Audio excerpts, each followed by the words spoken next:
Bonjour, Pierre, je suis agriculteur en Normandie. Je suis installé depuis un peu plus d'1 an avec mon père sur l'exploitation du coup familiale. On exploite 215-220 hectares en polyculture élevage, donc on a un troupeau de vaches allaitantes. Et après en culture, c'est les cultures classiques du coin, donc céréales, colza, un petit peu de maïs. Et après on fait également des oignons, des pommes de terre, des flageolets. Et l'exploitation est certifiée HVE depuis 2 ans maintenant. Pour nous c'était important, ça permet de montrer qu'on travaille bien et qu'on fait attention, à ce qui nous entoure et à notre outil de travail, quoi. On change nos pratiques, on utilise un peu moins d'intrants, on essaie d'intervenir que quand il faut et pas systématiquement.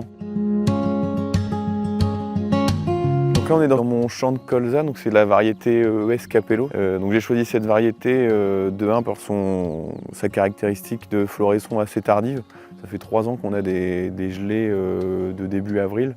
Donc ça permet de passer à côté ces petites gelées, d'éviter d'avoir des fleurs qui avortent. De plus, c'est une variété qui est homogène. Ça fait 3 ans qu'on a des rendements qui se tiennent autour de 40 quintaux. Donc ça correspond au potentiel qu'on a en colza et au rendement qu'on fait depuis quelques années sur la ferme. Et aussi un autre point intéressant pour la variété Capello, c'est sa capacité à ramifier.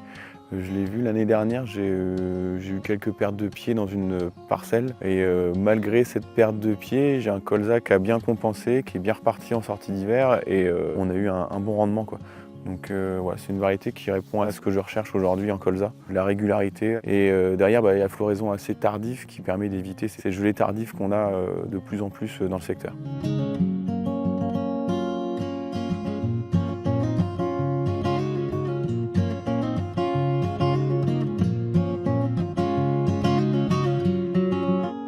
Ça fait 3 ans que je suis satisfait de la variété, qu'elle n'a pas décroché, que ce soit des années sèches ou des années humides. J'ai une variété qui est toujours restée régulière, qui n'a jamais décroché, donc ça c'est un gros plus. Je pense que cette année, si la variété sort encore comme il faut, je pense la resemer l'année prochaine avec de nouveaux hybrides, histoire de ramener un peu de nouvelles génétiques, mais elle devrait rester dans mon panel. Peut-être que l'année prochaine, on essaiera l'Ultimo, la nouveauté de l'IDEA. S'il sort bien dans les essais, ça pourrait être notre nouvelle variété colza pour la campagne 2023.